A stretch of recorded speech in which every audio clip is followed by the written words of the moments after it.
and gentlemen, welcome to the Darkstone Dossiers with your host, Anthony Darkstone. Greetings, buonasera a tutti, buon noite, bonsoir, guten Abend, and buenas noches, and a very good evening too, good afternoon, and good morning, wherever you may be on the planet. As some of you regular folks will know that the Darkstone Dossiers is brought to you from the Society of American Magicians International Assembly. What is that assembly? Well, it's part of the best magic organization in the world, the SAM, and the oldest. We started in 1902, and we had Harry Houdini as the president twice. And in the meet and greet after the show, some gentlemen who know about these things, particularly one of them that I'm going to introduce to you, will tell you a little bit more about what's happening on Friday and Saturday and Sunday, etc. Now, today is kind of special. I think most of you kind of figured out why it's special. But before I get there, there are people from all over the planet watching this from different countries. And I want to let you know, as I always do, the Society of American Magicians. You don't have to be a U.S. citizen to join them. Anybody can. And that's why we have the International Assembly. So before we get to, as they say in wrestling terms or boxing terms, the main event, I'd like to introduce in no particular order, four gentlemen actually, that I'm delighted to have here tonight before we go to my guest. Ladies and gentlemen, past national president of the Society of American Magicians and our dean of the International Assembly, Dr. Joel Batman Zaritsky. Hey, everybody. Welcome. I know you're coming from all over the world to see this amazing episode tonight, and we're all excited to be here. Just so you know, we have live transcripts, closed captioning set up as with all SAM events. Thank you, Anthony, for having us, and we're looking for a great show. Absolutely. Thank you, Joel. I'd like to just quickly scoot over to Canada, where we have the president-elect of the Society of American Magicians, who is also a member of our International Assembly. Ladies and gentlemen, please welcome and say hello to Rod Chow. Thank you, Anthony. Well, what a thrill, what an honor to have Master Magician Lance Burton on your Darkstone Dossiers. This is going to be so exciting. So everyone from all parts of the world, welcome and enjoy.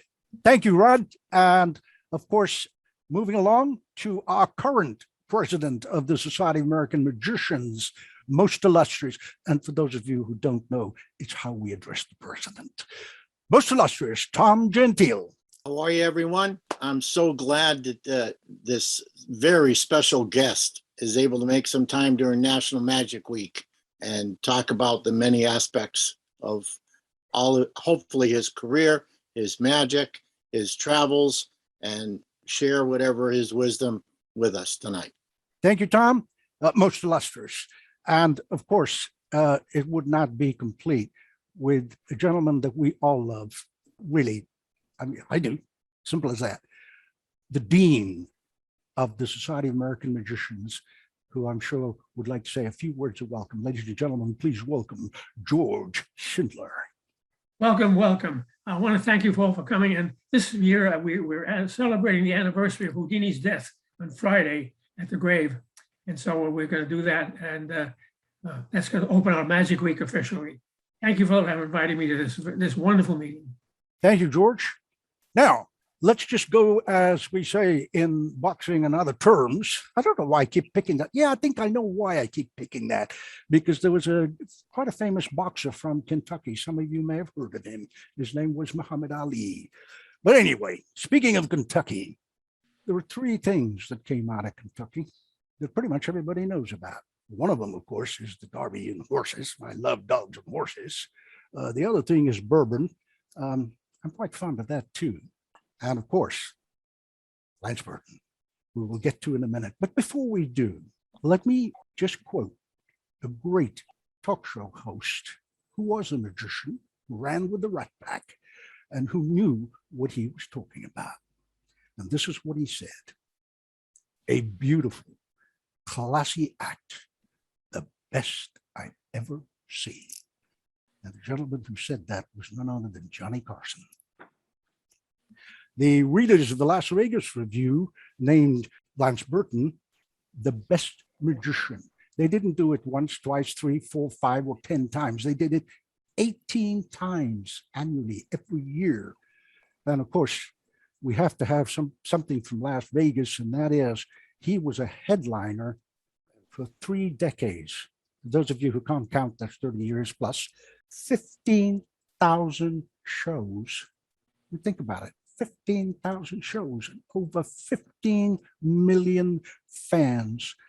Ladies and gentlemen, please welcome to the screen, the one and only, the unique Grandmaster, Lance Burton. Hey, Anthony, how are you? Glad to be here. Sitting with me is Miss Kitty Marie and Keith West. Hey. And they're part of my Lance Burton and Friends show. And we're getting ready to go out on a big tour here very shortly for the month of November.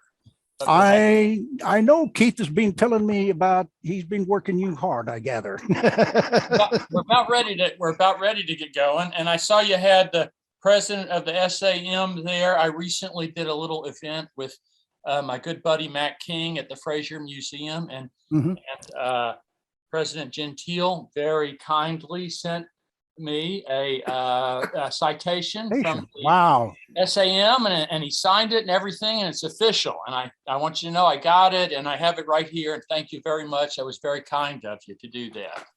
Well, that is really, really fantastic. Welcome, and I'm so glad that most illustrious did that.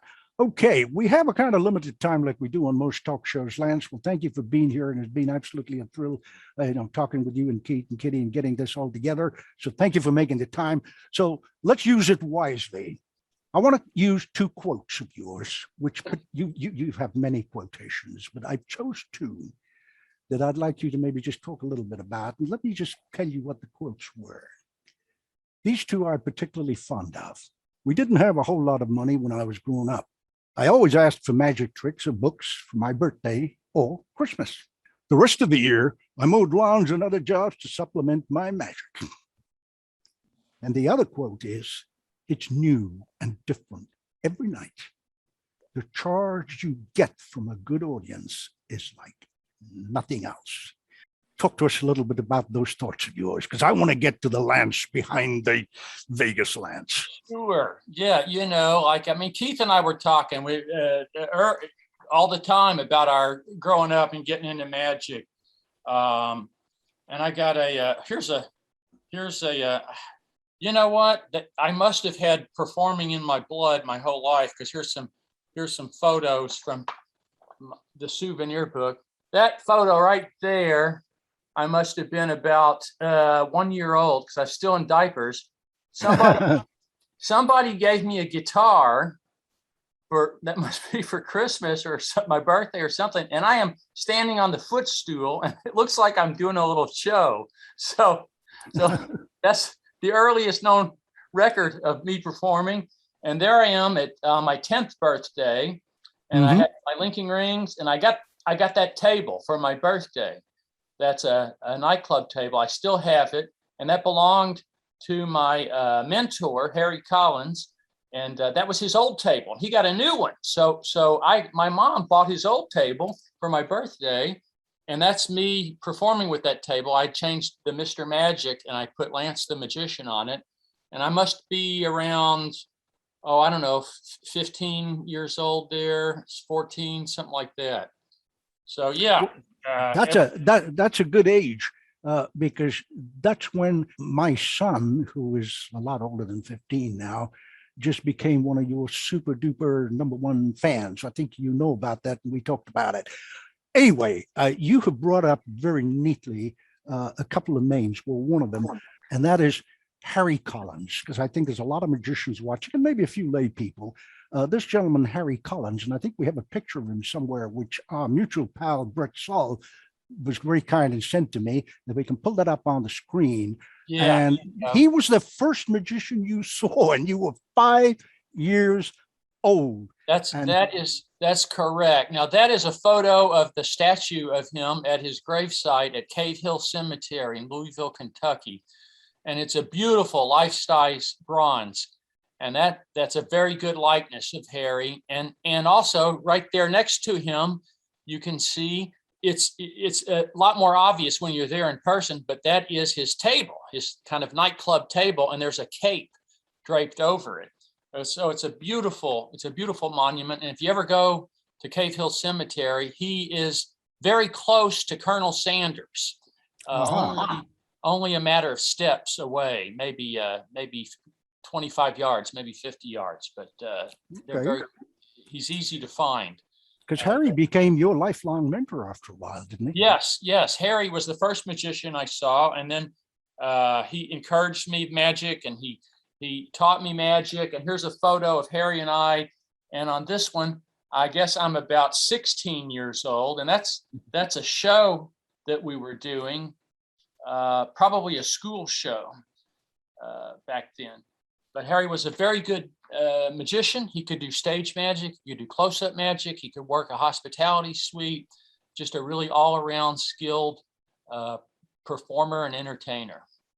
Well, acknowledging, shall we say, I mean, there have been so many influential and wonderful people in your life, and I can't possibly cover them all, but I think it would be remiss if I did not cover Mr. Thomas Tobin. I believe we have a couple of shots of him as well that we bring up, and I have you maybe talk over the shots, because there you are, paying your respects to him. For those who aren't familiar with Thomas Tobin, he was a magician who he from England. He was born there. There's the monument we put up in 1844. He's born in London, England, and he got involved in magic. He got involved with Professor Pepper of Pepper's Ghost fame, and he was kind of Tobin was, by all accounts, a genius. He was very knowledgeable in chemistry and physics, and just an all-around smart guy. He had a run of only a couple of years where he invented these fantastic illusions, including, and they're listed there, some of them on the monument. But one of the most important ones was the Sphinx illusion, with the table with the living head on it. Right. So he sort of pioneered the whole art form of using glass mirrors in magic, and then he disappears from the record. Nobody knew what happened to him. Nobody knew where he went. And my buddy Jim Steinmeier solved the mystery. Jim tracked him down. Apparently, he came over to America with another performer. They ran out of money in Louisville, Kentucky. The performer flew back to England. Tobin decided to stay, and he got a job at the university and became very well known in Louisville. But he was well known as the kind of eccentric, kindly professor, and no one knew of his connection with magic. So when he died, the Cave Hill Cemetery donated the plot, and they buried him there. And no one really knew what happened to him until Jim Steinmeier tracked it down and put it together. Jim told me the story. And then a few years ago, I was in Louisville, I think it was 2016, for the combined IBM SAM convention. Several of us go over to Cave Hill Cemetery and visit Harry and Colonel Sanders and Muhammad Ali, and kind of take the tour. And then as we're leaving, Keith and I decided to stop and ask at the front. I wanted to find out if they knew where Thomas Tobin. Well, they gave us the coordinates, and we got within 8 feet of it. Yeah, so they couldn't quite find it. It was an unmarked grave. Yeah, well, anyway, we find the area, and we find where we think it is, and we were really close. You know, we kind of used landmarks, and then I waved down this tour guide. Yeah, this guy John Campbell. If you're ever in Louisville, it was the most fun afternoon I've had in a long time. Oh yeah, he gave us the tour. They don't charge anything, and if you can get John Campbell to give you the tour, he's the best tour guide in there. Well, anyway, he stops over, and I said, I'm looking for this grave. And he takes us, we were really close to it. He finds us the exact grave. And then he goes, wonder why you two young guys are looking for someone in a pauper's field that died 100 years ago. And Lance says, well, we're magicians, and this guy helped the magic community, invented this stuff. And then the guy goes, this is the best part. He goes, you know, before I retired and started giving tours, I ran a golf course. And I used to hire this young magician, and he would come in with his mom, and she'd drive him to do this show. And I'm going, well, every magician in the country's in town. Who was it? He goes, well, I think his name was Lance Burton. I wonder if did anything happen with him on that? And I'm just staring right there. And then Lance gave him a bunch of posters and DVDs and stuff. We had a great time. This guy had no idea. He had hired Lance like 3 or 4 times when he was in high school, then lost track and often wondered, now, did magic work out for that young man? Because he was really good. I remembered the guy. He used to hire me to do these Sunday shows at the golf course, the country club. Right. Yeah. So anyway, Keith and I were the first magicians to find the grave, and then we come back to Louisville a couple of years later. We were doing a Lance Burton and Friends show. 1 year later, we arranged to have that stone made and put up. So if you go to Cave Hill now, you can find his burial spot. Oh, now it's easily. a big tourist attraction. They'll take you right to it. It's easy to find. Marked. Well, I want to take you over to real quick because, man, like I said, we could sit here for an entire day and still not cover everything. So I just wanted to kind of headline and pinpoint some things. One of them, in fact, was an incredibly dear family friend of mine, and a good pal of yours as well. And we have a shot of you paying tribute to him on a tombstone. And that, of course, is an amazing legend, dear Walter Blaney from Kingwood in Texas. So if we pull there you are. What's the story behind that, Lance?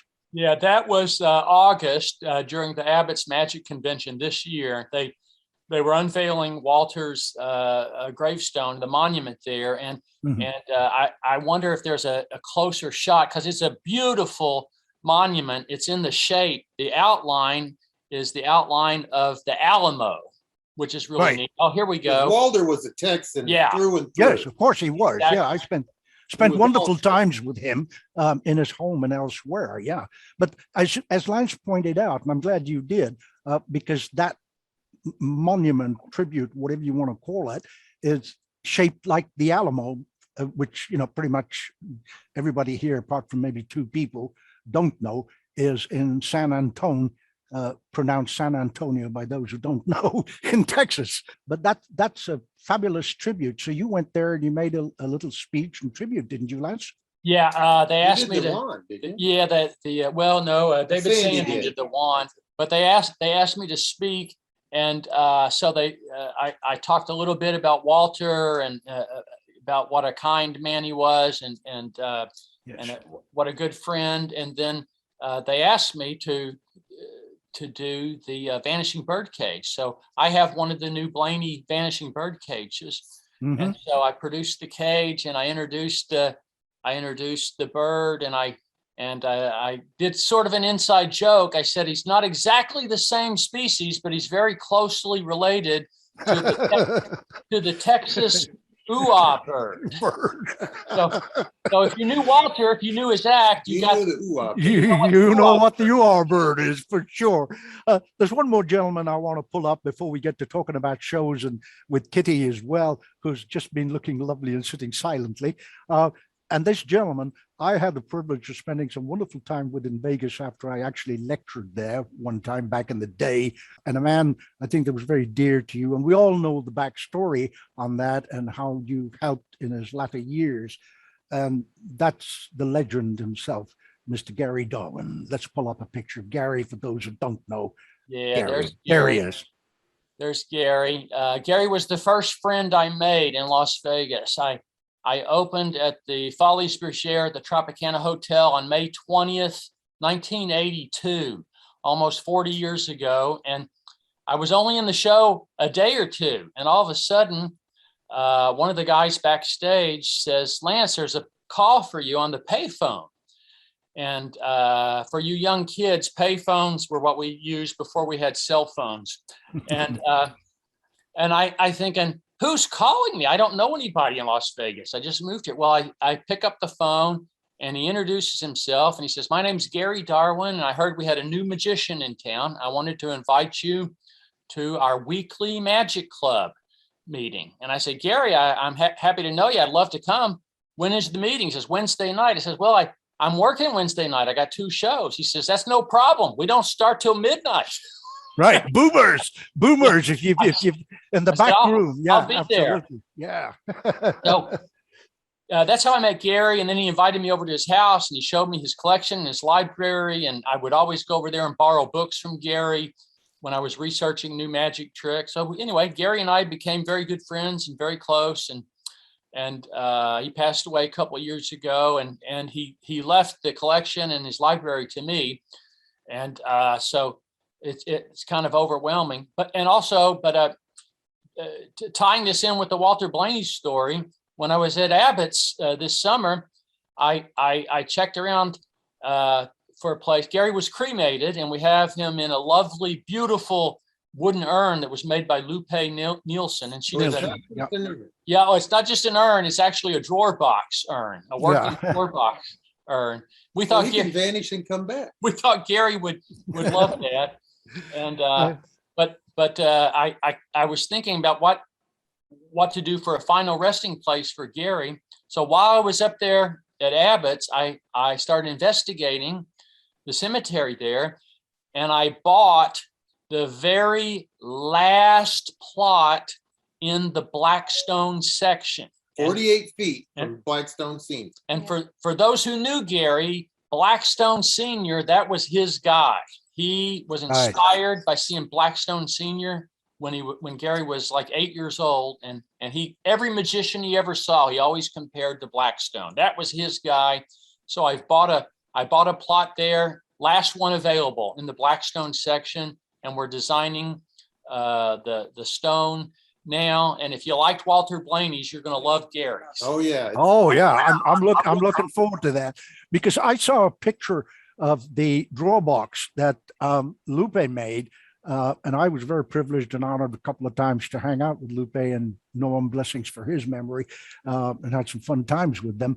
And I thought, how appropriate. And for the three people who are watching who don't know who Lupe is, she is the widow of the great Norm Nielsen. And she is an amazing magician, not just with coins, but with wood. The things that lady can make with wood, it's magic. So how very appropriate. Okay, well, I'm going to want to jump a little bit over to Kitty and to Keaton a little bit. But before we do that, let's just pull up two stills that, you know, as a producer and the host, I get to choose these things. Yay! Of the show with, would you believe this? Ducks in the front. Because of all the things that you are known for. There's this classic phrase of yours, where did the ducks go? And I just thought that was beautiful staging. I mean, wow, you're just amazing at staging.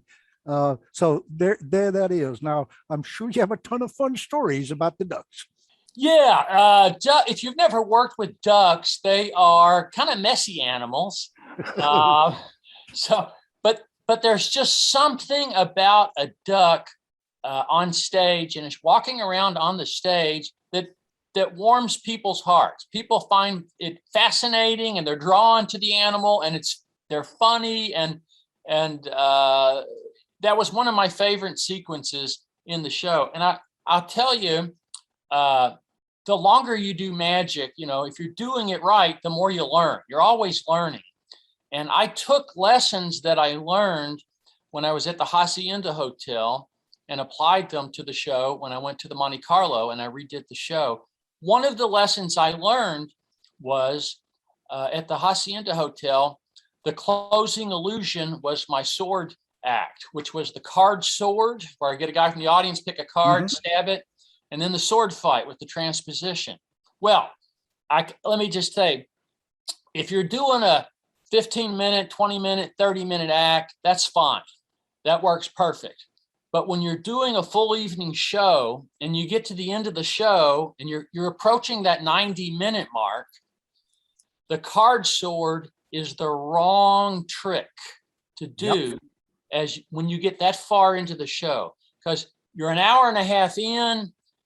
If you're going to do a card trick, do that earlier in the show. So I always felt when I was at the Hacienda, I learned that it's too late during the show to do a card trick. Right. So I thought in my mind, when I move to the bigger room, I'm going to redo that segment. I'll keep the sword fight, of course, to close, but leading up to it, I wanted a series of quick, fun, bang, bang illusions. Get a rhythm going, bang, bang. And the ducks fit in perfectly. I always love seeing ducks on stage. I remember I didn't see the old man, but I saw Harry Blackstone Jr., of course, do the routine with the ducks. He did a duck tub and then banished them in the duck in. It was all great stuff and fun. And Well, that's and then the feel I want. you had what'd you call that again? Because you had the party. It was the mass ball. The mass ball. It was as if everybody in the audience got a big reward. Y'all got invited to a party. Yeah. It's a perfect ending. It was, if you saw the show, it was superb. Story about how the ducks would follow, like one of them went off somewhere. Oh yeah. Yeah. So the fun nights are the times when the things went wrong. Every now and then, if you put a new duck into the act, they'll follow each other around pretty much. They're social animals, but if you got a new duck or even an old duck that kind of takes a misstep, they'll fall off the stage. They'll go into the audience. Well, when that happens, that was great, because what I'd do is I'd stop the music. I'd run down to the audience. I'd get the duck. I'd bring him back up, and I'd get the duck up real close to me, and I'd lower my voice, and I'd say to the duck, "Now listen, either you do the act the way we rehearsed it, or I'm going to introduce you to my friend, Colonel Sanders. Now go over there with your buddies and wait for your cue." And I would set the duck on the stage and I'd let go of him, and he would run right over to the other ducks and just stop and stay with them. And the audience would just go crazy. Yeah. It was great. It was. I mean, you've had some really, really fun, well, I'd say fun in inverted commas, parenthesis, on stage. I always remember watching a clip. I actually didn't see it live, but watching a clip of this kid had come over from England. And I think the repartee was something about him, you were saying to him something about being this close to a Las Vegas showgirl. And the kid was just kind of, wow. He was just like, wow. He was ad-libbing. It was great. Yeah. The kid's name was Miles. Wow. And you remember that? I remember the kid's name. I'm talking to him. So I said, "What's your name?" He says, "Miles." I said, "How old are you, Miles?" He says, 5. I said, "Are you married?" He says, "No." I said, "You had a girlfriend?" He goes, "No." And I said, "You want to meet one of the girls in my show?" And he goes, "Nah, we can't afford one of those." Listen, I must Joel. The show stopped for like a minute because the audience was just screaming. Oh, you can't script that stuff, man. It just happens, it's just beautiful. And the kid had no idea. Yeah. He was just kept a perfectly straight face. Wonderful. We've got this still, which you tell me about with the shoe today. Oh, that's a great. We'll get to that in a minute, Keith. We'll get to that in a minute. But I want to. Joel's got this still up of the sword fight. The sword fight. And I got to tell you, Lance, have been since forever a super fan of yours, and my son, who we've spoken about, etc., is as well. And of everything you've done, which is an 11 out of 10, for me personally, I think the whole concept of this, where it changes into everybody else just stands on the box and swaps places. I mean, the whole production on this was just absolutely stunning and brilliant. I love that effect. I really, really do, because that's how you do a sub-drunk routine. It's fun getting chained up and thrown in, but this, man, I don't know who thought of it, who invented, who created it and helped you, but this is just stunning. I did a lot of transpositions in my career, both in the live show and on the TV specials. Mm-hmm. And I'll tell you exactly where that started. It started back when I was a teenager. It's probably like 1977. Mac and I were both up at Abbott's, and Harry Blackstone Jr. performed on an afternoon show. It was a special extra charge event where they would raise money for the local Lions Club. And he closed the show with his illusion called The Old Man and the Whiskers. And if you haven't seen it, it's a transposition where at the end of the trick, the Merlin character takes off the mask, and it's Harry Blackstone, who you just seen on stage, and it's like mind blowing. So we're sitting there watching this, and it was so powerful and fooled both Mac and I so badly. We just sat there in the bleachers. The entire audience got up, left, and we just sat there for like 15 minutes, and neither one of us said a word. And we looked at each other, and Mac said, "How do you do that?" And I said, "I don't know." And I just couldn't get that out. So it made a huge impression on me. And that's why I've always loved transpositions. And so that the sword fight was my version, although the methods are completely different, but it was clearly inspired by Harry Blackstone Jr. and his father, Harry Sr., also closed his show with that. And by the way, I have Harry Blackstone Jr.'s costume, Merlin costume. Oh, really? Wow. Yeah, Bill bought Smith gave one. you, yeah. No, we both bought them. They were Okay. at the auction. Yeah. You were speaking about Mac, and for the three people who don't know, this is a wonderful gentleman. He got me to his show in Vegas, etc. And the Mac we're talking about. There's a picture that Joel's pulled up, ladies and gentlemen. I think you probably now know who he is, unless you're a layperson watching this. The one and only Mac King. And that photo was taken in April of Just this last year. That was the Hall of Fame. Yeah, this past April at in Las Vegas at UNLV, and Mac was inducted into the UNLV Hall College of Fine Arts Entertainers Hall of Fame.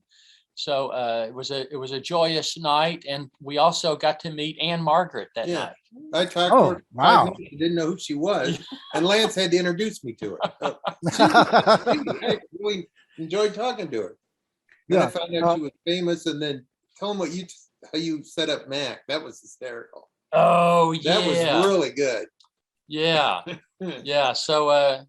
Well, you love mischief, Lance. Oh wow! Yeah, really are. I wouldn't believe that. Go ahead. So one of the other speakers that night mentioned Anne Margaret being in the house and how he would have been a big fan of Anne Margaret since he was a kid. So I thought, oh, this is great. So I got up to present Mac, and I told my Anne Margaret connection that one of the books that I read when I was a teenager was by William Goldman, was a novel called Magic. And when they made it into a movie, it starred Anthony Hopkins and Anne Margaret. And so kind of pointing out that, things come full circle. And now I'm here in the same room with Anne Margaret. So it's, and then Mac came up to accept his award. And he said, I want to apologize because I don't have a Anne Margaret story, but the night is young. Yeah. Yeah, obviously the man has good taste. Yeah. Well, speaking of good taste, and we'll come to that a little bit later on, Billy Toppet, of course, 1982, the FISM, and your appearance, I think, in a few TV shows, including one of my favorites, Knight Rider. You were in that. We'll come to that in a little minute. But what I want to do, in fact, is talk to Kitty, because Kitty is an integral part of your team. And for those of you who don't know, and I think Lance will bear me out on this, the toughest job in magic is being a box jumper, because you are squashed up and put into the most strangest places. Kitty, Yes. you tell us more about it, because that's what you do. Box jumping is kind of strenuous. I got the scars to prove it.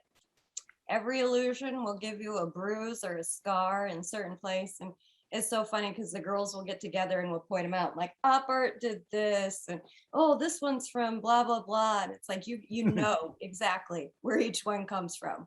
And thank God for tights and fishnets, because our legs are bruised.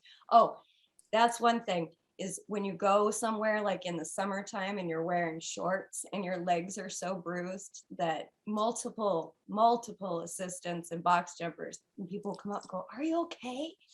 Like, do you need any help at home?" We get you help, yeah. It's like, no, I work for a magician. I have a shelter that I can take you to. I'm okay.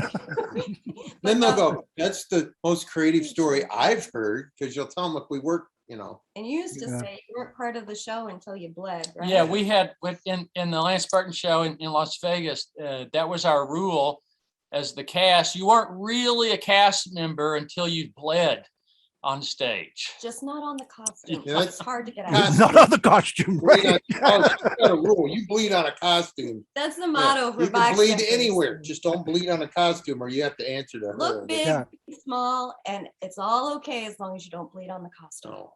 Now, it's going to surprise a lot of people here, and we're going to talk about this when I bring you on the Darkstone Dossiers with Keith, and we do a whole show about box jumping and everything. But right now, and Lance and Keith are sitting right here.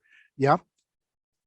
You are not exactly, let's just phrase it like this. You have a grandson, Oh, me, I have 2 grandsons. 2 grandsons, right? Two. So, you know, people kind of go, Las Vegas show goes. They don't think someone who looks like you and moves like you has 2 grandsons. I'm not being discourteous to you. I just want to let people know that it really doesn't matter. You don't have to be, 18 in a pair of fishnet tights. And you've been doing this now for how long, Kitty? Quite a while.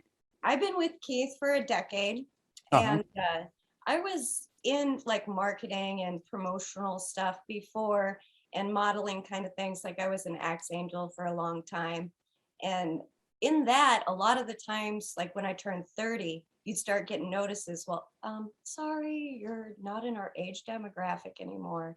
And I was over the age of 30 when I met Keith and I started doing this. So it's Well, in this art, it's more important to be quick and hit your point. And I mean, you obviously can't be big. If you gain a lot of weight, you won't fit in the box. gotta fit in the box. But yeah, you got to fit in the box. But I've got, 4 girls, and the longest one's been- Shout out to Lindsay, Brandy, and Maddie. Yes, Brandy's Oh, been okay. with me 22 years. She was a 20-year-old when I met her. She's 44 with 3 kids and a husband now. That's how I got Yeah. involved with him, because Brandy was Ah, going on her 3rd Yeah, child. now we agreed she could have 2. And then she gets pregnant with the 3rd one. I go, how did that happen? She goes, I don't know. I go, well, you obviously know you have 2 others. So she got pregnant on me.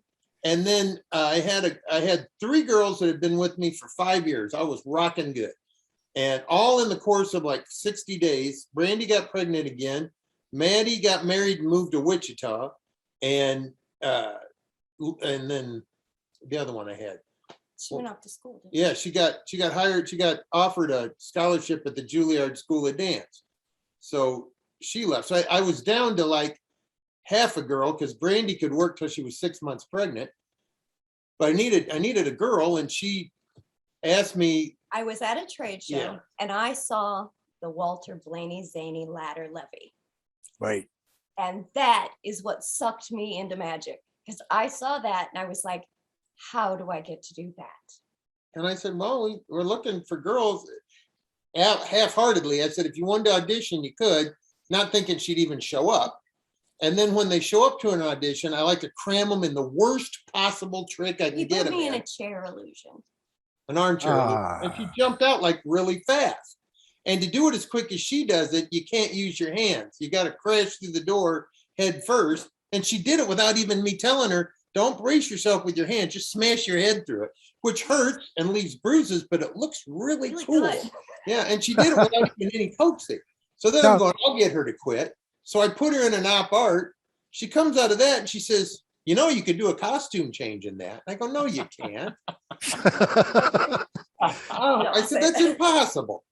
And next thing I know, she's designed and we do a costume. We're the only people I know of that does a costume change in it. And I'm short enough I can wear my heels. Yeah, very few women. Yeah, exactly. Yeah, I've seen that because I know I was talking to you, Kitty. When was it? Last year sometime when I did a piece on you, if you recall, in MUM magazine last year. I think it appeared in December. I wrote a piece on you.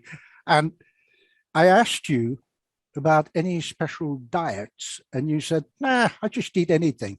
Does that still hold true? Yes. And I physically work enough. I weigh less when I go out on tour because I load, I unload, I Well, set up. A show day So- is 9 in the morning till 2 in the morning. Yeah. So I Right. get a lot of exercise that way. And then when I'm at home, I'm very active. I like to go outside. I like to go on hikes and camping. and I have aerial silks and hoop, and I'm Well, a busy girl. And the other You- thing, you- I you- see on YouTube- Yeah, I was just going to say, you're working out all the time, and you even, if memory serves me right, you put a company together where you're making hoodies with a special logo and things for Oh, yeah, dancers we and have so on. Shogo gear, Yeah. which the box jumper logo in it, where it has like she's in the box and then she's outside the box, which kind of shows what we do. I had a lot of, at Abbott's, I sold a lot of t-shirts and jackets and stuff, and you can go online Right. to shogogear.com. And Okay, say that real slow, because when we make the edit and things on the tape, I'll have our editor put that up. What is it again? www or http? www.shogogear.com. And I Okay. also have all of Lance's merch on there. Okay, I was going to ask you about that. the Yep. Kitty Marie store are in the same place. Well, I'm real glad he's wearing this cap, you know, because And the otherwise we'd never recognize him. We Like wouldn't know that, we who got he was. I'll tell you Anthony, I'll tell you the most impressive thing Kitty does in Yeah. our show. When the show is over, Keith and I and Fielding West and Michael Goudot, we go out into the lobby of the theater and we sit there and do meet and greets for an hour. People come by and they want autographs. We sign their stuff. We take photos and we talk to people, and it's very fun, enjoyable.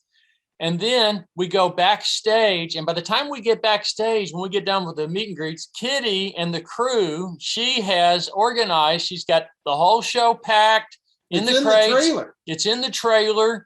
I walk to my dressing room. My wardrobe case is there. It's the last thing to go on. I put my costumes in, close it up, and that's the last thing on the trailer, and we're on the road. She's I think amazing. I just think you talked yourself into giving her a rise. Now, the other thing, We're having technical problems. Hold on, you're cutting out, Anthony. Yeah, you didn't hear me say that. No, you Going didn't. through tunnel.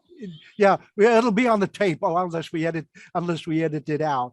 Now, you guys must have, I mean, I see occasionally pictures of you after shows and things like that. You're just hanging out. And, you know, one of the nicest things about you, Lance, and I want to embarrass the heck out of you, but it needs saying because a lot of people don't know this. And I'm very happy to have heard it from friends and then in conversations with Keith.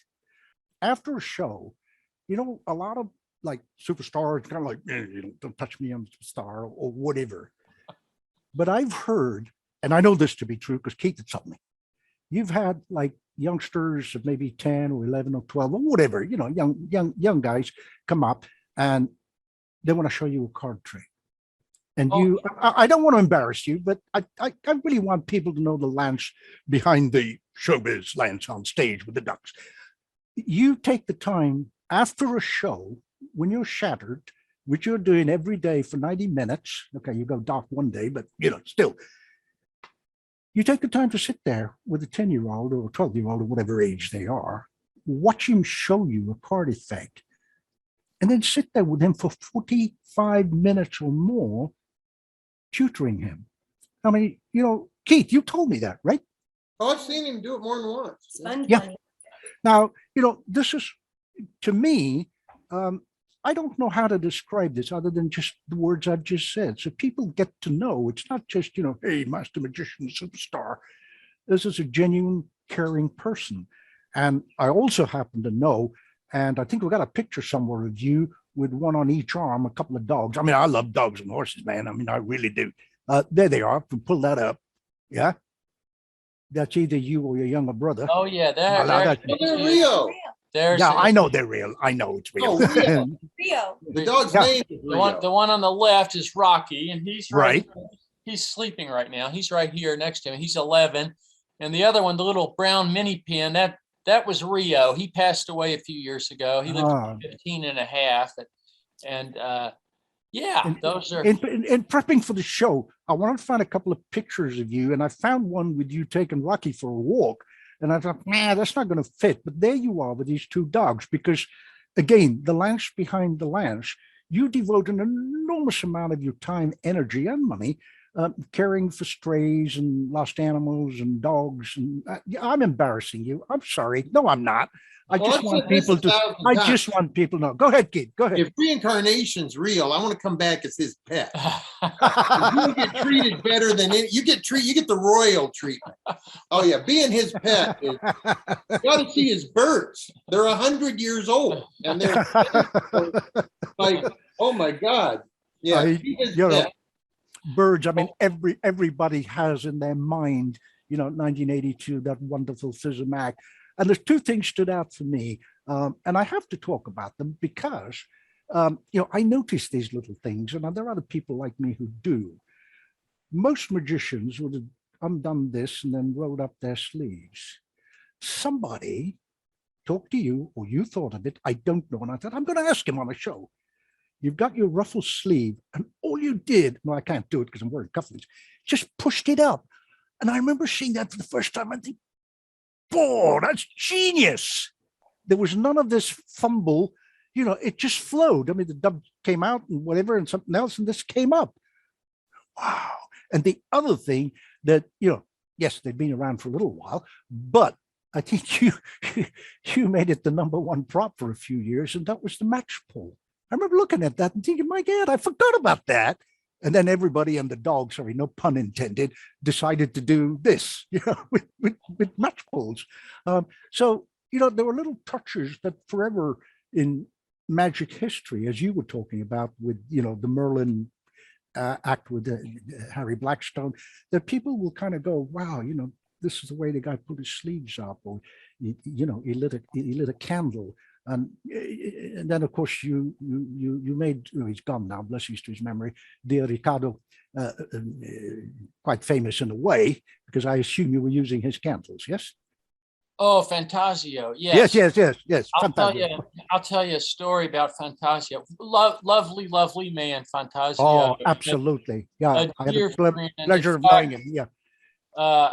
It was my big honor when he was given the Master's Fellowship by the Academy of Magical Arts a few years ago. They asked him, who do you want to present? And he said, I want Lance Burton to present it to me. And it was a big honor. And I went there and I presented him with the Master's Fellowship. And when he came up on stage, he's so beloved in the magic world.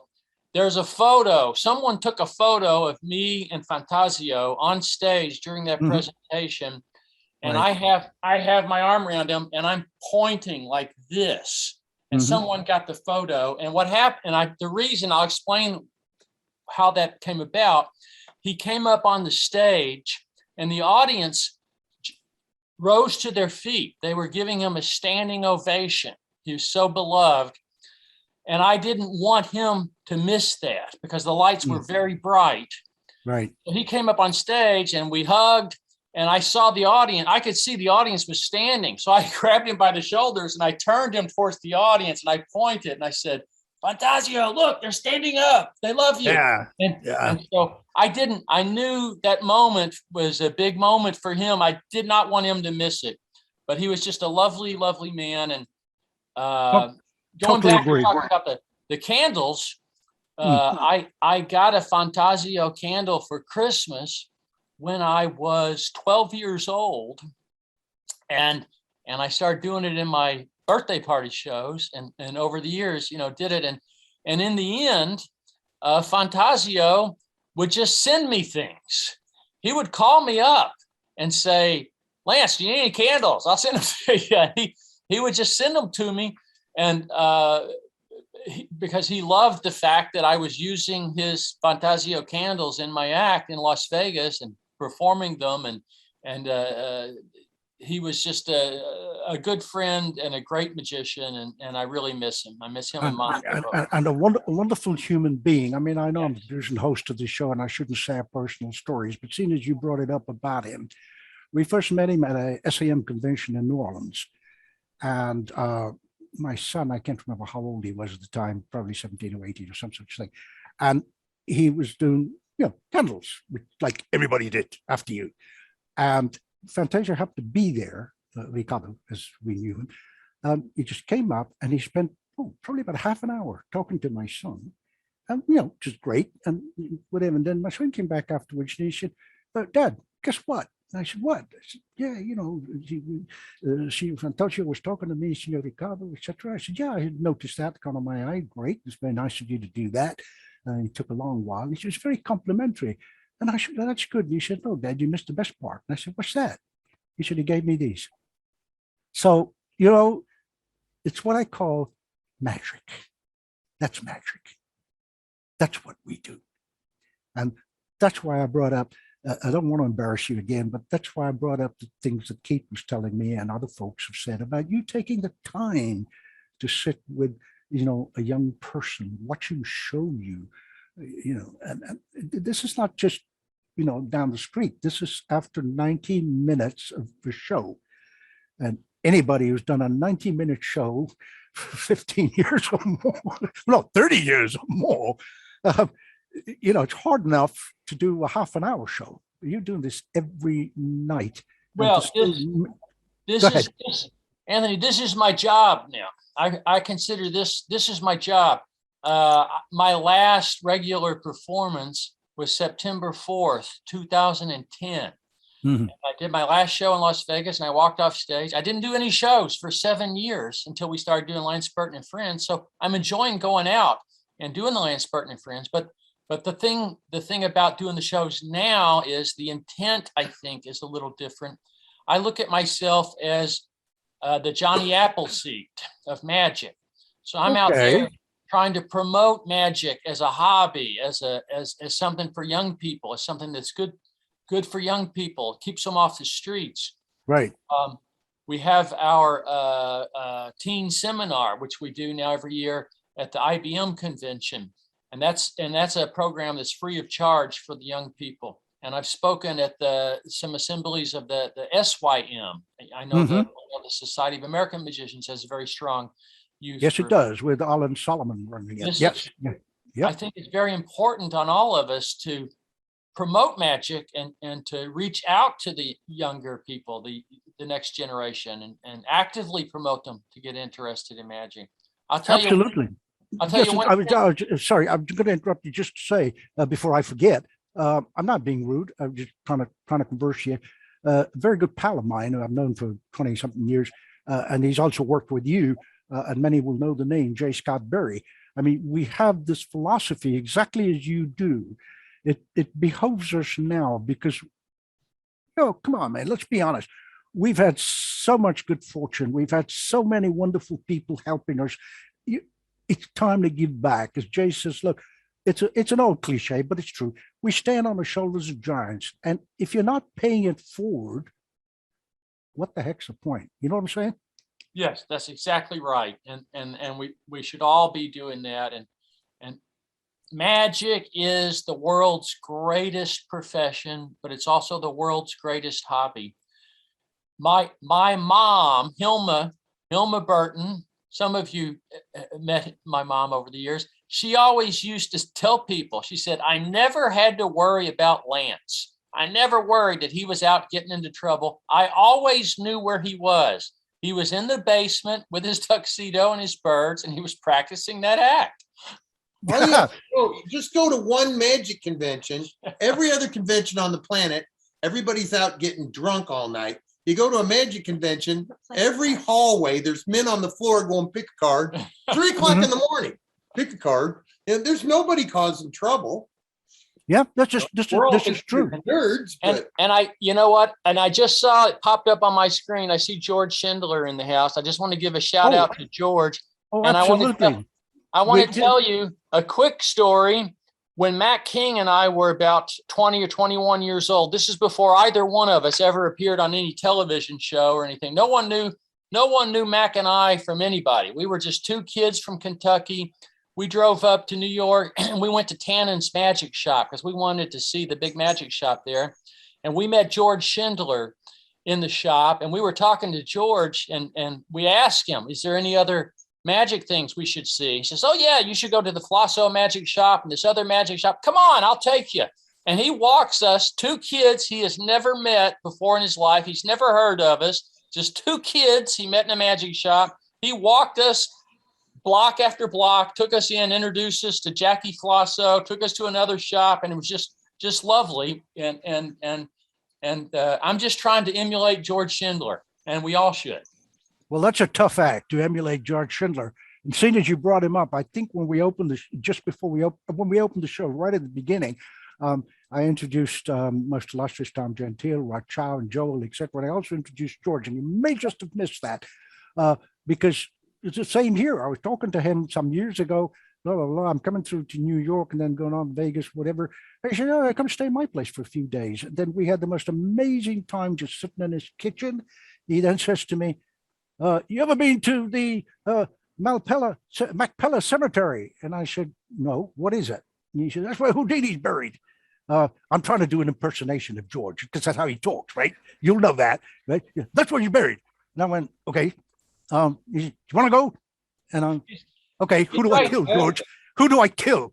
So he takes me there, and we talked about this actually on the last Darkstone Dossiers with Dorothy Dietrich.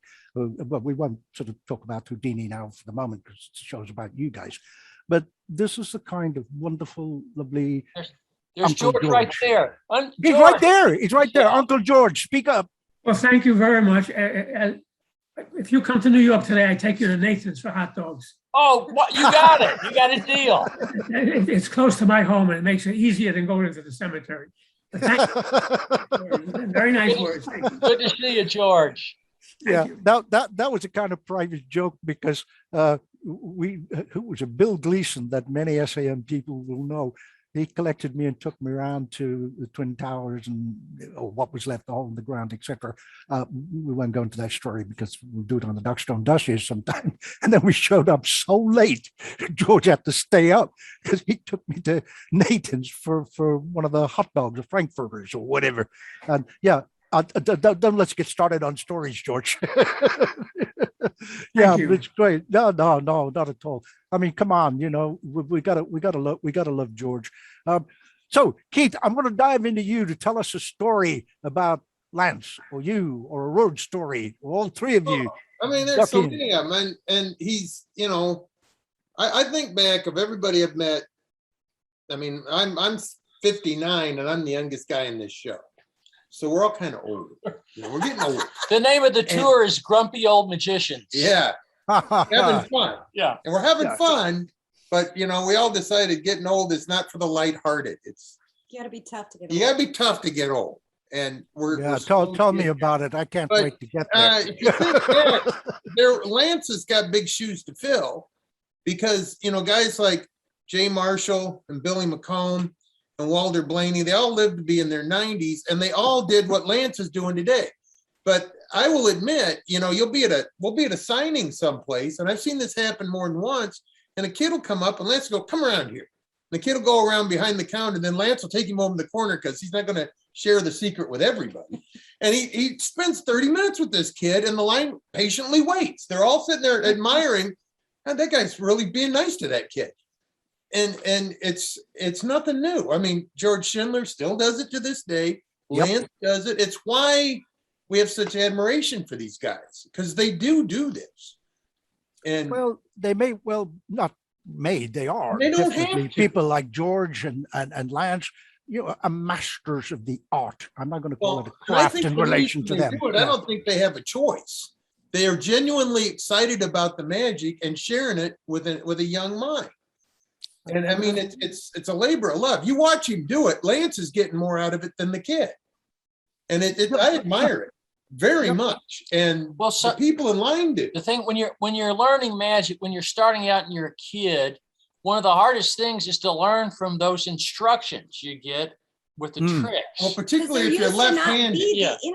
Yeah. So when I was a kid, I had the sponge rabbits, and the sponge ball.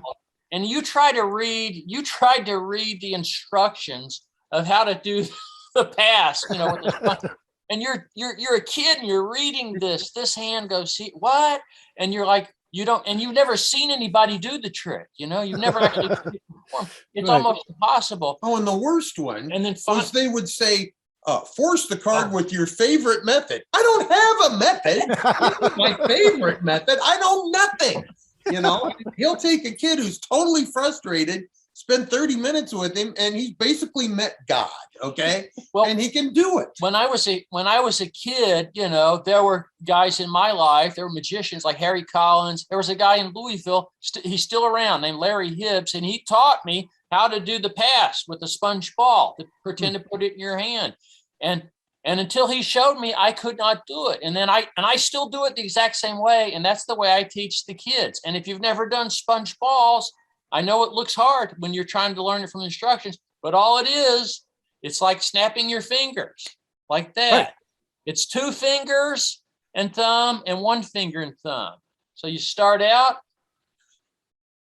2 fingers and thumb and 1 finger and thumb, and it's just a snap in coordination with the other hand, and it looks like you put it in there, and you do it at speed, and you pick up the other one. You know what, Mr. Burton, sir, Your Highness, I just watched you do that like about 3-4 times that you did it. So Yeah, I do it. We all do it. Go to your But I was highness. mesmerized because this guy was born, this guy I'm calling you, I call you Highness and then refer to you as this guy, was born with class and elegance. Everything you've done has got class and elegance, and you've just proved it. You're not on the Kitty's nodding. Look, you're not on the Las Vegas stage. You got a crumpled up piece of paper, and you did this pass. It's not even a pass. I mean, you transferred it over. Well, we may not be in Las Vegas, but we're in one of the finest living rooms in Kentucky. I heard this story from a gentleman called Mr. West. I know about the home in Vegas, and you sold it, and I've seen pictures and stuff like that. I actually did It's a lovely home too. It's very nice. You've sold it. It was not a home, it was a castle on top of a hill. Quite right. But anyway, we won't go there.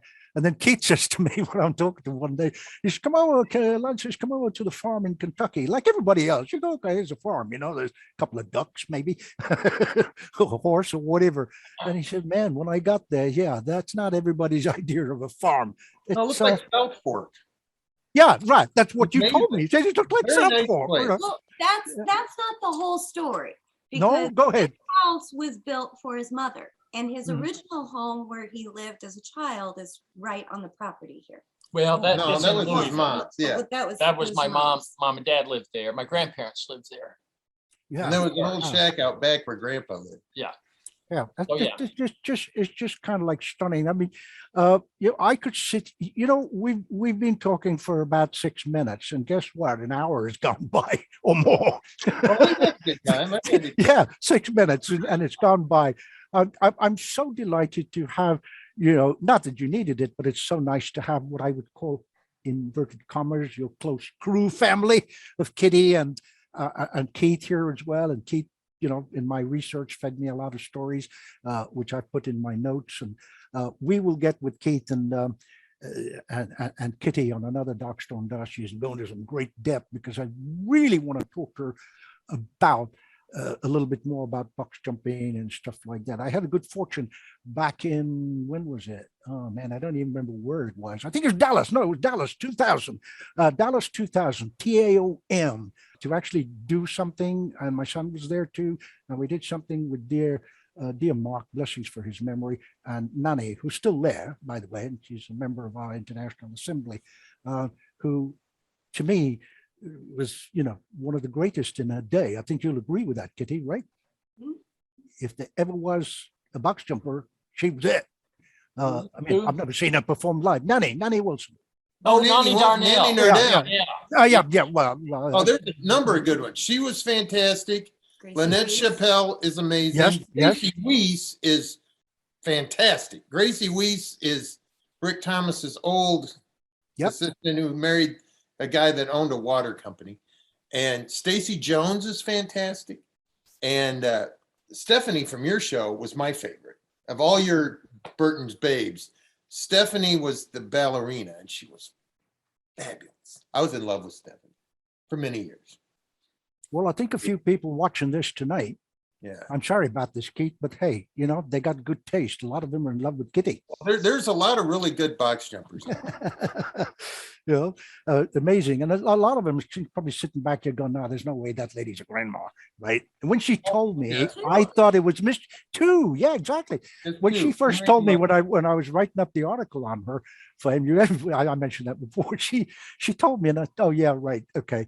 She said, no, really? Yeah, I'll send you some pictures. And you did. Yeah. I can tell you one thing that'll make a box jumper better. Yeah. She has a real strong understanding of costumes. She makes all the costumes for us. So she understands what goes into building a costume to work in the trick. Plus, she has a tremendous mechanical understanding. She can tear cars apart and transmissions and put them together, and she's amazing.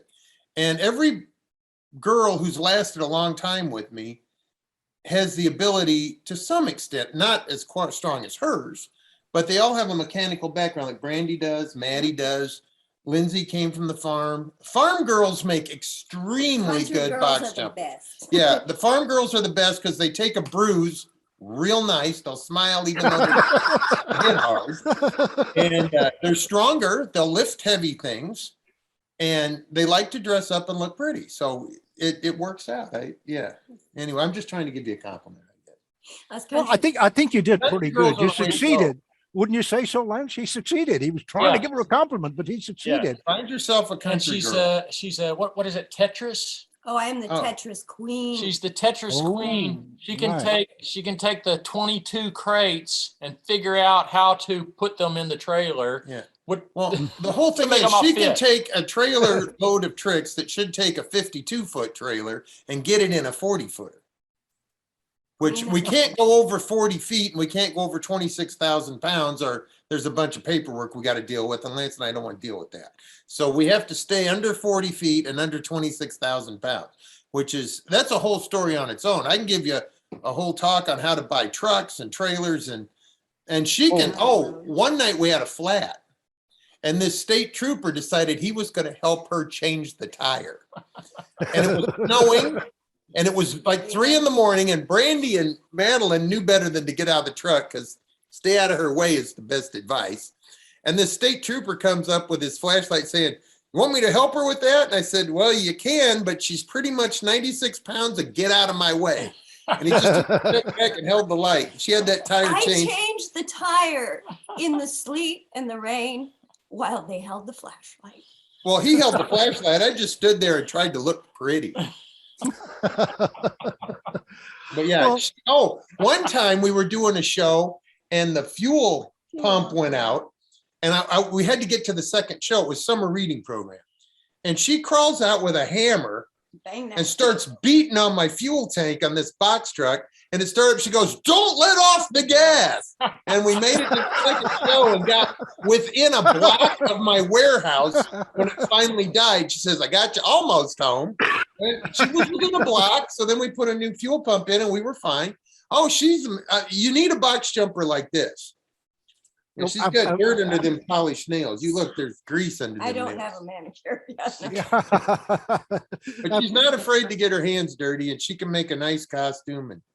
And I Yeah. will have one recommendation too. If you're looking for a box jumper, dance skills are very lovely and very nice, but gymnastics, do not discount the gymnastic skills. Personally, people are like, "Oh, you dance so cute." I don't dance, but Yeah. I can shove myself in a hole in 3 seconds flat. Yeah. Well, I've seen you do that, come out of it, and it's kind of like, what? Yeah. Even like some of us have been around, even when you know how it's done, you kind of appreciate it more when you know how it's done, and you think, my God, you did that in, like you were saying, 3 seconds flat.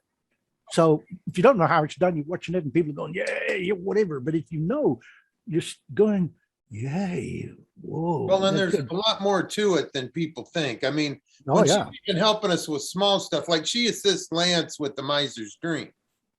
And there's one, Lance has the coolest finish to Miser's Dream of anybody, because he has the kid grab a coin and put it in his pocket. Then he tells the kid to pull it out of his pocket, and the coin's really in there. And when he pulls it up, she gives him this look, and then I hit this remote to play this special effect that goes, ding. It is so cool. and nobody does it like Lance. The Miser's Dream's what sucked him in, It was Burns and Allen. and he's the king of the Miser's Dream. Well, Jeff McBride is It's the good. king. Well, No, Jeff, you're on the throne too. You're really good at it. I like Jeff's routine. His is my favorite. Well, you have to admit, when that kid pulls that coin Well, out, that's it. everyone in the audience, their mouth is on the jaws on the floor, and then she's sitting there giving that look like that was really amazing, which she gives the audience the permission to be amazed. And Right. he's killing it. I always like when you're there, there's two main assistants. There's stage assistant, and those are people that usually bring things on and Right. off the stage. And then there's box jumpers, the ones that actually get in and out. And a lot of women do both, and some do one and some do the other. I'm way better at a box jumper than I am standing perfectly still. I'll fall over if I don't move. Burns and Gracie Gracie Allen. Allen. Gracie and Allen, Burns, yeah. if you've ever seen that clip when she Oh, goes yeah. to help the magician, and as she goes, okay, now look surprised, and you go, Yeah, and that's what I do it every really- time I do It helps. I mean, I do the Miser's Dream too, only because Lance taught me in his living room how to do it. I wasn't doing it in my show. I asked you about it. Well, you really need to do this. And you gave me a 2-hour lesson on it. It's the greatest trick in magic. That's the trick that got me interested in magic. Well, you sold me on it because I thought it was silly until I saw your show in Vegas and thought I could never do it. And I still can't do it that well. I do it well enough to amaze people. It's a great trick, and it's got the perfect plot. Yeah. You know? You Absolutely. need money, you reach out in the air, and there it is. Who Well, and doesn't kids like that? believe it. Well, it's magic. It's Behind your ear magic. for a week. It's the epitome. It's the Yeah. epitome of magic, and it keeps on, multiplying, and the champagne bucket gets filled or whatever.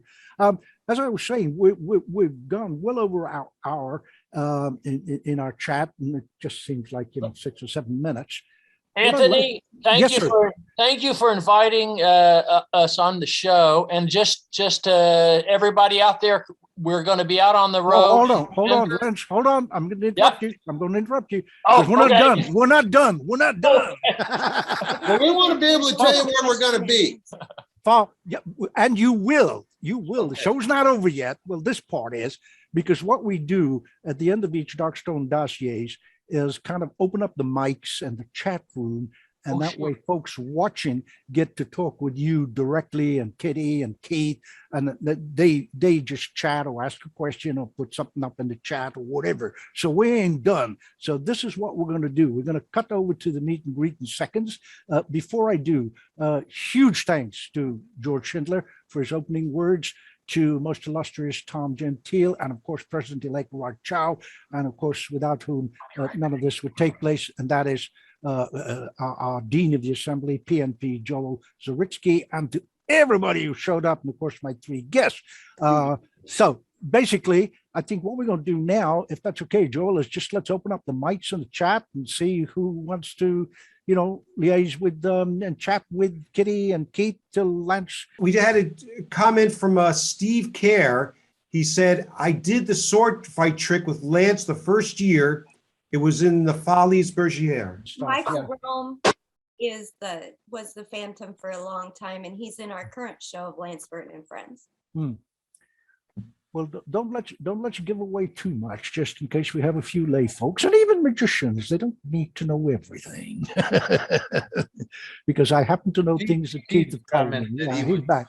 So let's open. Joe. Steve. Yeah, Steve called Steve in. Kerr. Yeah, I saw him. He was there. I saw Steve Kerr in the gallery a minute ago. Oh, okay, cool. I mean, I don't know. I don't look at the gallery. We got people like Brett Saul, etc. Well, you know Brett. He's done tech for you. I know Brett. Oh, now I'm looking at the gallery. I'm looking at everybody. Well, there's Steve Kerr. He's there, right? Yeah. Yeah. So, okay. I think Joel is going to unmute you. Louisville Magic Club. Yes. Yeah. Okay. We'll go to Lou Johnson. Lou? Hello again, Lance. Lou Johnson here. Lou. Yes. How about this? What's the secret to getting so many people in your show to do what you need them to do? Well, when you're running a full evening show, you really do depend on your people, your assistants and technicians, and it's it's a group effort. It's a team sport. It's not an individual sport. So you need to build your team. And I think the secret is you treat everybody with respect, and you try to get them all working for the same goal, that you're all there to give a good show, to entertain the people. And you have to kind of foster, I think, that kind of atmosphere in the show. And listen, sometimes your people will give you good ideas. And so I always try to have a vision in my head of what I want to do when I'm working on a new thing, but I'm always trying to keep my ears open, because you never know who's going to give you the idea. It's going to be the $1 million idea. But that's it. It's a team sport. So try to play nice with the rest of the team. Let's go. I mean, it's the greatest job I've ever had. I'll tell you that right now. I'm having a ball doing it. Yeah, let's go to Rod Chow, our president-elect of the SCM. He's got his hand up. Thanks, Anthony. Well, I just want to say this it was really a great session, and it's like conversation, Anthony, that you have with Lance and Kitty and Keith, and you guys are so down to earth, and I've seen Lance here at many online meetings, and it's so great that you are able to share your experiences and help other magicians. So just really appreciate what you do, Lance, and so I just want to thank you for that. Thank you, Rod. Very kind of you. Bless you. Okay, Hagrid has his mic, I think, ready to go. Hagrid. Yeah, J. Scott Barry dubbed me Hagrid for his things anyway. So this is Spike Nordstrom up here in Montana. Hi, Kitty. I talked to you. Oh, thanks for the T-shirt too. I talked to you guys, and Lance was scheduled to do North Dakota Casino there, and then you couldn't. Oh, we did it. We did it in July. Yes, just this past July, but before. Yeah. So anyway, I told Kitty and I told Keith before, but we're only like 200 miles away from that casino. You've never been to Montana, as far as I know, and we just have a brand new theater here that was built in like 1921. It's had like several $1 million worth of renovations. It's most beautiful, and you should come here. The ladies. How close are you? How close are you to Saratoga, Wyoming? Well, we're I know. We're only a 18th. few hours. We're only a few hours. But anyway, the lady who basically runs the theater in Billings, Montana, it's called the Alberta Bear Theater. Her name is Jody Grant. And she'd be probably really thrilled to hear from y'all. Text me the info.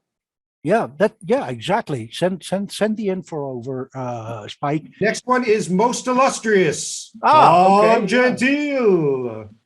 Tom Lance, Gentile, most illustrious. the story behind that citation, it was such an honor because I had the opportunity with Sid Radner when you first opened up at the Monte Carlo, way back.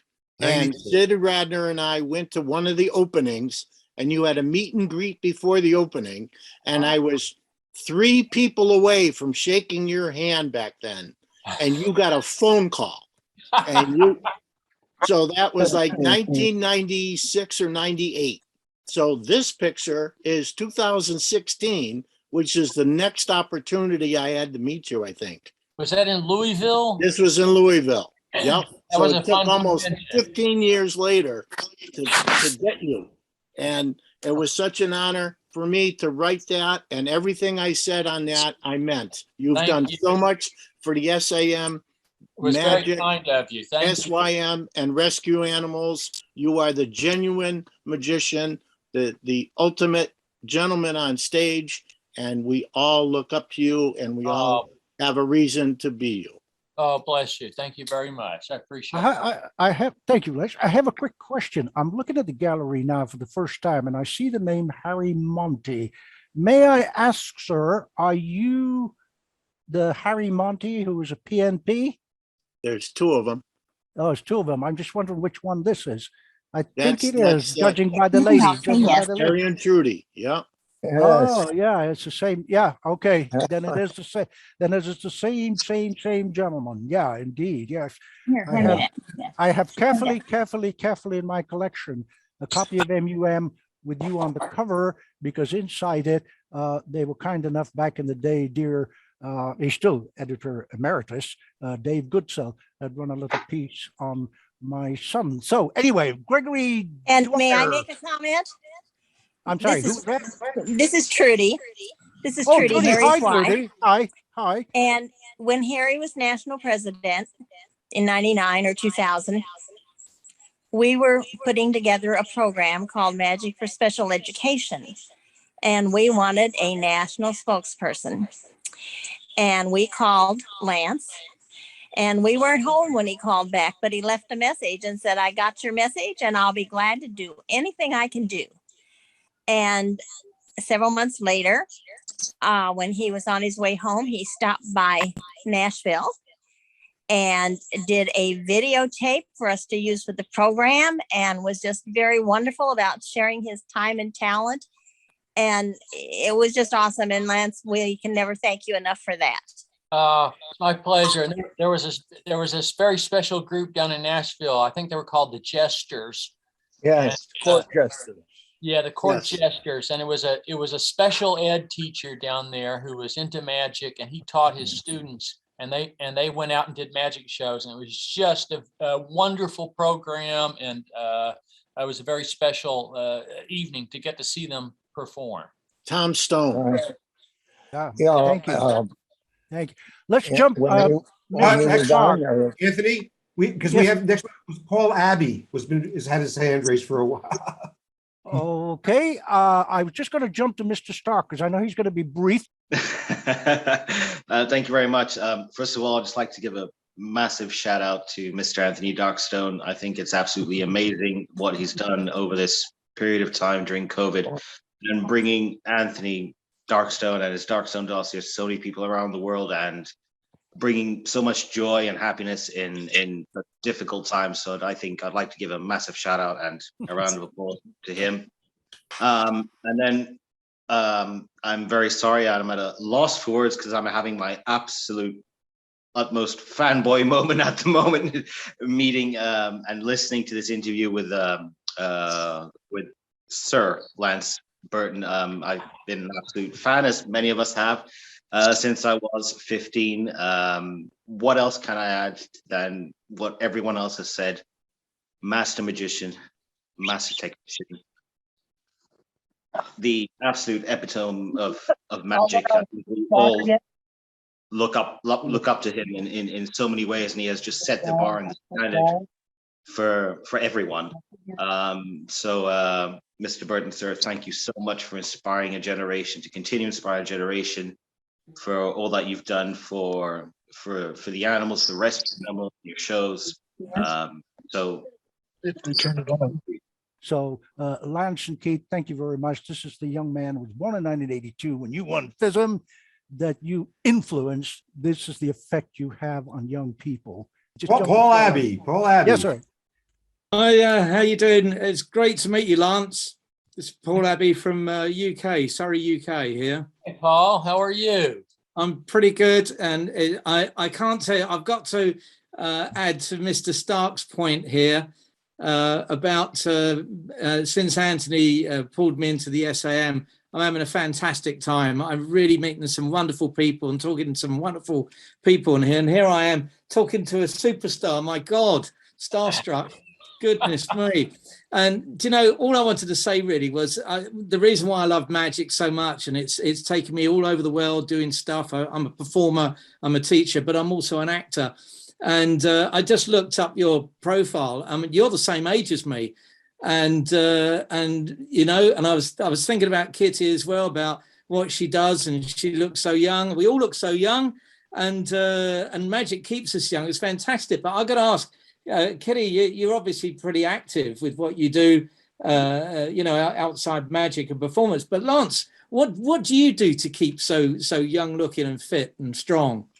I do have a regiment that I follow every day. I work out and I exercise. I have to stretch every day, or else my back will start freezing up. And so, yeah, I've got the aches and pains, but I actively work at it.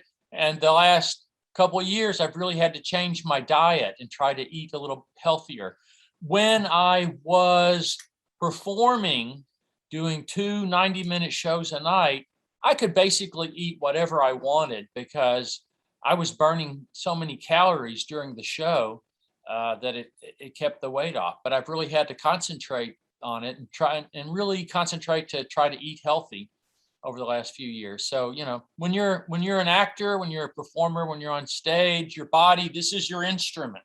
So you have to take care of your instrument so you can play the instrument. You can entertain people. And You you can do your still get in job. boxes, so. Yeah, you I still vanish and reappear. And Thanks. do- Great to meet you. It's great to meet you. Thanks very much. Brett Soul. Brett. Brett. Hey, Brett. Hey guys, welcome. I get to call Lance a friend I've known for 40 plus years. Because that long? You don't look yeah, that old. yeah.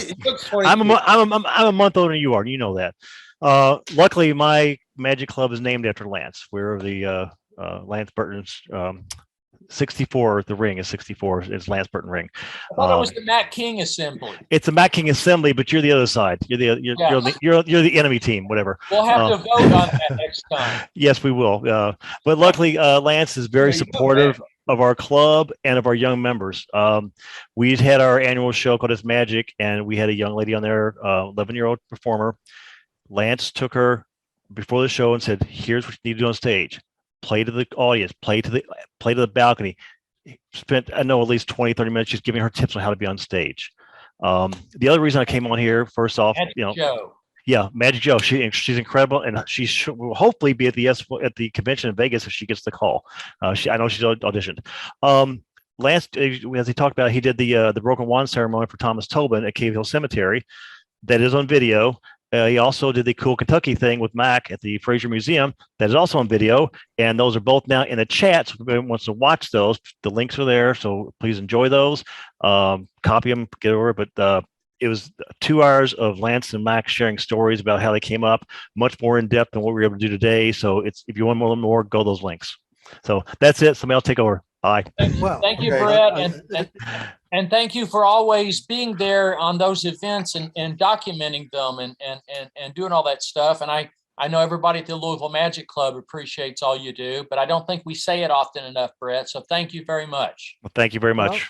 Well, let me say it. I don't say it often enough anyway, but I will anyhow. We have a little joke thing here where Brett has always rode shotgun on the Darkstone Dossiers. He takes care of the gallery and makes sure everything, goes like it should. And today, thanks also from the mysterious Isle of Man, Peter Stevens and Michael Lighty, not Michael, like I keep saying that, Michael Kelly also happily volunteered to come and keep an eye on the gallery. Not that we need it, but hey, you never can tell. And a huge thank you to Elmo Huvila, another SAM International Assembly member from Finland, for staying up so late in Finland, because in Europe everything's sort of much later. Keith Payne from England, from the Magic Circle, great there. Somebody else had their hand up. Oh, Jeffrey Allen, yes. Oh, wait a minute. Let's go to Gregory Dwyer. He's had his hand up for a little while. Hi, Lance. How are you? Hey. So we met like 20 years ago, and after a show in Vegas, I said to you, I love the Dove Act, and you said to me, are you a magician? And I said, I used to be. I'm now a minister because I went to seminary. You turned around within 10 seconds and said, you're from New Fairfield, Connecticut. And I said, what? And I stood there and I said, I'm not leaving until you tell me how you knew that. I was just completely stunned. I couldn't believe it. I thought maybe it was pre-show. I had no idea. And then you turned to me after a few minutes and you said, I know your friend Peter White. I buy my silks from him. And I'll never forget it. And I thought to myself, if I ever had a chance to meet you, I would tell you that story 20 years later. That's hilarious. Yeah, Peter, I used to get the silks and scarves from him, and he was a great guy. In fact, Mac and I were staying at Peter's house when we drove in to Tannen's and met George Schindler for the first time. Yep, that's where I grew up, and I just had to tell you that story. So thank you so much. It's great to see you again. Good to see you again. Thank you. Thank you. Bill D. Yep. Bill D. Joe, how we doing, man? Bill D is next. How did you come up with the idea of Billy Paul, the movie? Back when I was like 12 or 13, 14 years old, there was a TV series called The Magician, starring Bill Bixby. Yep. That was the greatest TV series in the history of television, as far as I'm concerned. And it only lasted for one season. And the talent court, the magic advisor was Mark Wilson, and he appeared on many episodes. And by the way, all that whole season, all the episodes are available on DVD on Amazon now. And I bought them, and I've been rewatching them, and they really are great. It's great television episodes. But anyway, and then later on, when I moved out west, and I got to meet Mark Wilson, and then Mark and I got to work together when I did Knight Rider, and we became friends because we were working, closely on the Knight Rider TV episode. And after filming all day, one day, Mark and I are going to dinner, and we're in his car. We're driving to a restaurant, and Mark Wilson says to me, "Lance, how do you like doing this work?" And I said, "Oh, you mean doing this TV episode?" I said, "Mark, this is a dream job. I get to do magic. I get to act. I get to work with the stunt guys. It's really fascinating. I love it." And Mark says to me, "Well, you're doing a good job, and you should think of doing more of this." And I said, what do you mean, think of doing more of this? He said, "You should start keeping notes about a series or a movie or something using magic and to tell the story and action adventure." And I went, "Oh, that's a good idea." So I did. I started keeping notes, and that rattled around in my brain for like 20 or 30 years. And then finally it popped out, and there you are holding it in your hand. You did a great documentary on Box Girls. Which doc is that? That is Women in the Boxes. Oh, Women in Boxes. Yeah, that was a documentary that Dante Larson's wife made. And she interviewed me and some of my girls there in Las Vegas but you're right. That is a very good documentary. I haven't seen it in a few years, but it's terrific. But that was Blair Larson, I think, who produced and directed that. Right, they give you credit on it too. Oh, did they? What did they credit? Yeah. What did they credit? What did they say I did? Cameos. Oh, cameo. Yeah, I appear on it for a few seconds. I think Thank you. Glenn. Oh, you're welcome, Bill D. Glenn Mackin is next, and then Jeffrey Allen. Hey, Glenn.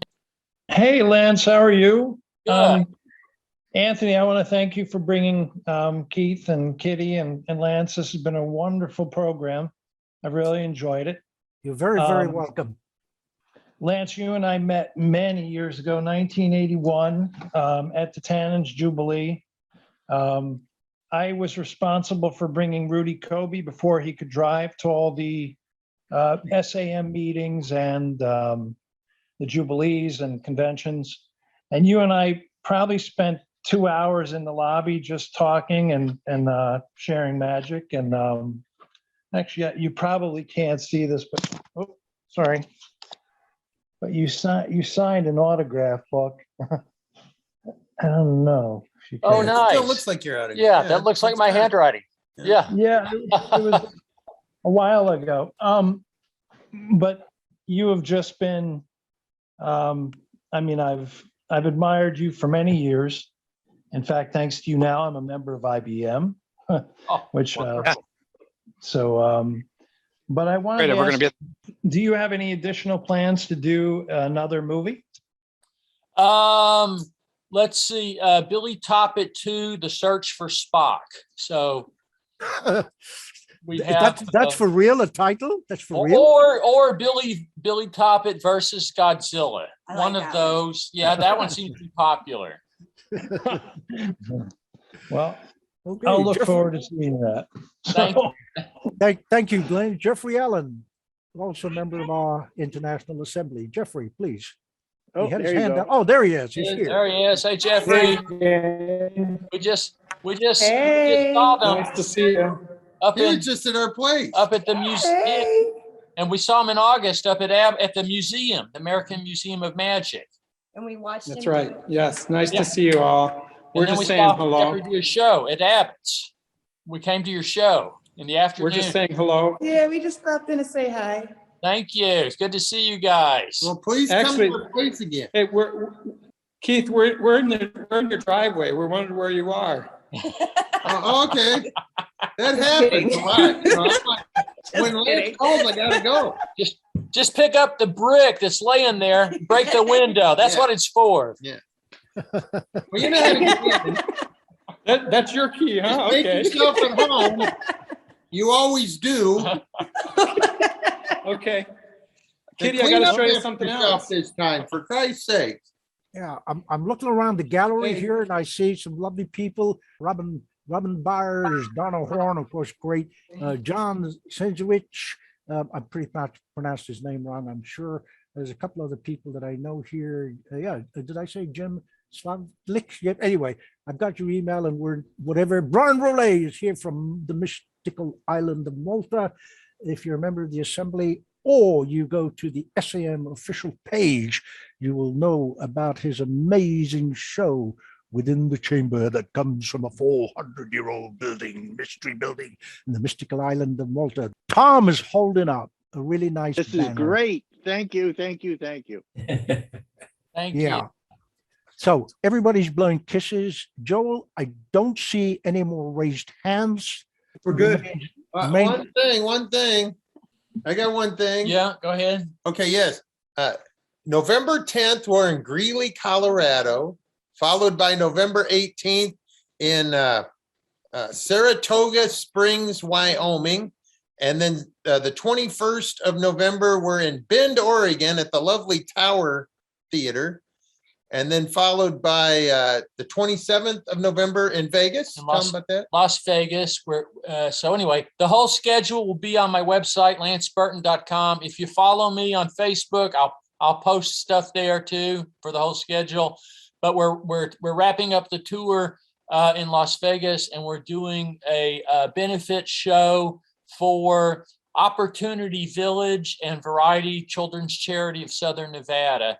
Two organizations there in Las Vegas that are near and dear to my heart, and we're very happy to be there and perform. And it's for kids with special needs, and anyway, it's going to be a fun tour. If you're anywhere near, please come by and say hi. We'd love to see you. Please come see. Yeah, Keith, did you want to say something? I just want to say those dates that we have available. Oh, that Keith. Never mind. Oh yeah, sorry, not Keith from England. Oh, okay. Well, it says tell him. I'm just reading this. Tell him hi from Larry the Pizza Guy. That sounds good. Larry the Pizza Guy. Oh, Larry. Oh, Larry, that's. Oh, Larry the Pizza Man. It's our Larry. That's Hey, our Larry. You obviously got a lot of fans, Larry. Well, Larry's in the show. We Larry's in love the Larry. show. Larry. Oh, okay. Keith- That Larry. Okay. Keith Payne is waving at us, and I think he has something to say. Yeah, what do you want, Keith? Well, I gave him. He switched his mic off. I keep saying. Can you hear Come on. me? Can you hear me? Yeah. Yes. Go ahead. Hi, Lance. Yes, sir. Yeah, just say, I was in the Blackpool Gala show with you and Matt King last year. I was Wayne Dobson's double. So. Oh, fantastic. Good to see you, Keith. And we had such a fantastic time in Blackpool. I had no idea there were so many magicians in the world. 5,000 magicians showed up in Blackpool, and it was just amazing. And the people were so friendly and warm, and it was really one of the highlights of my career was appearing there in the Blackpool Opera House. No, it's the Winter Garden Theater. It was Beautiful. Winter Garden Theater. It was Being the built same in the show as you was 1860s. fantastic. Thank you so much. And the audience was terrific. Fantastic. Yeah. We had a great time. Thank you. Good to see you. That's a great Thank you. stage there, isn't it, Lance? In that Winter Garden Theater, there's a great stage. It's a beautiful apron. It was really good. It was built in the 1860s. Right. So Abraham Lincoln was the president of the United States. And it's almost finished. Yeah. Well worth performing there if you ever get the opportunity. Great opportunity. Absolutely. I'm just looking around the gallery really quickly, and a quick thank you to Nuruddin Belawi, aka Magic Noor, who is our SAM Assembly Envoy in Morocco. Another great magician who, just acknowledge him. So I think, ladies and gentlemen, we are now coming to that time where I think we all jointly need to undo our mics and give Kitty, Keith, and of course Lance a huge round of applause. Thank you from me, from the heart, for taking the time to come out and share a little bit of your wonderful life. Thank you, Lance. Thank you all. everybody. Love Come you see guys. us.